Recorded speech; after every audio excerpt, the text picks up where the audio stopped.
ابرہا یمن کا گورنر تھا جس نے کعبہ پر حملہ کیا۔ اس کے لشکر میں بہت سارے ہاتھی تھے، جس کی وجہ سے اس سال کو عام الفیل یعنی ہاتھیوں کا سال بھی کہا جاتا ہے۔ قرآن مجید میں اس سال کا ذکر سورہ فیل میں موجود ہے۔ ابرہا نے مکہ پر حملہ کیوں کیا اور اس کا انجام کیا ہوا؟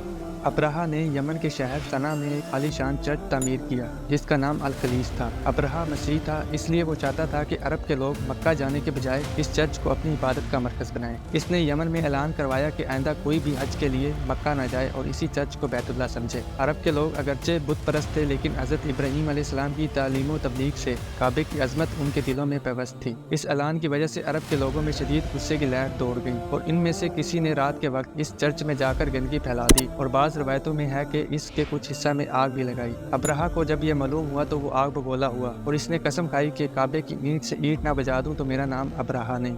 ابرہا نے ایک بھاری لشکر تیار کیا اور مکے کا رخ کیا۔ راستے میں عرب کے کئی قبیلوں نے اس سے جنگ کی، لیکن انہیں شکست کا سامنا کرنا پڑا۔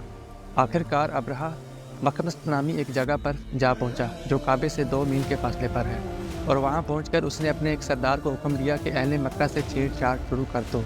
چنانچہ وہ سردار قریش کے اونٹ اور بکریاں ہاک لایا، جن میں 200 اونٹ عبد المطلب بن ہاشم کے بھی تھے۔ اس کے بعد عبد المطلب ابرہا کے پاس آئے اور بولے، میرے اونٹ واپس کر دو۔ اس پر ابرہا حیران ہو کر بولا کہ تمہیں اپنے اونٹوں کا تو خیال ہے، لیکن خانہ کعبہ جو تمہارا اور تمہارے آباء و اجداد کا دین ہے، جسے میں ڈھانے آیا ہوں، اس کا نام تک نہیں لیتے۔ اس پر عبد المطلب نے جواب دیا کہ میں صرف اپنے اونٹوں کا مالک ہوں، خانہ کعبے کا مالک اور ہے اور وہ اپنے گھر کو بچائے گا۔ اس گفتگو کے بعد عبد المطلب اپنے اونٹ لے کر مکہ میں واپس آ گیا اور قریش سے کہنے لگا کہ شہر مکہ سے نکل جاؤ اور پہاڑوں کے دروں میں پناہ لو۔ یہ کہہ کر خود چند آدمیوں کو ساتھ لے کر خانہ کعبہ میں گیا اور دروازے کا حلقہ پکڑ کر یوں دعا کی، اے اللہ، بندہ اپنے گھر کو بچایا کرتا ہے، تو بھی اپنا گھر بچا۔ ادھر عبد المطلب یہ دعا کر کے اپنے ساتھیوں سمیت پہاڑوں کے درے میں پناہ گزین ہوا۔ ادھر صبح کو ابرہا خانہ کعبہ کو ڈھانے کے لیے فوج اور ہاتھی لے کر تیار ہوا۔ جب اس نے ہاتھی کا منہ مکہ کی طرف کیا تو وہ بیٹھ گیا۔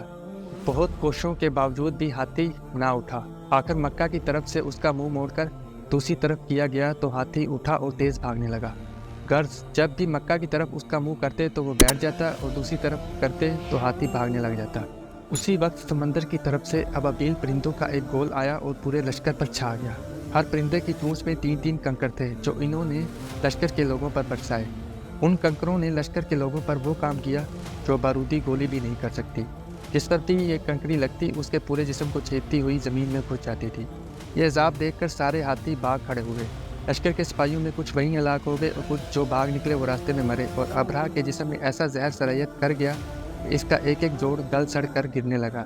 اسی حالت میں اسے یمن لایا گیا اور وہاں اس کا سارا بدن بہہ بہہ کر ختم ہو گیا اور اس کی موت سب سے زیادہ عبرت ناک ہوئی۔ اس طرح اللہ تعالیٰ نے اپنا گھر دشمن سے بچا لیا۔ قرآن مجید میں سورہ فیل میں اسی واقعہ کی طرف اشارہ کیا گیا ہے۔ یہ واقعہ 570 عیسوی میں پیش آیا اور اسی سال حضرت محمد صلی اللہ علیہ وآلہ وسلم کی ولادت باسعادت ہوئی۔ اگر آپ کو ہماری آج کی ویڈیو انفارمیٹیو لگی ہے یا اس سے کوئی بھی فائدہ حاصل ہوا ہے تو ہمیں سپورٹ کرنے کے لیے ہمارے چینل کو سبسکرائب کریں، ویڈیو کو اپنے دوستوں اور فیملی کے ساتھ شیئر کریں اور بیل آئیکن کو بھی پریس کریں تاکہ ایسی مزید انفارمیٹیو ویڈیوز آپ تک پہنچ سکیں۔ کمنٹ سیکشن میں ہمیں اپنی قیمتی رائے سے آگاہ کریں۔ رب رکھ۔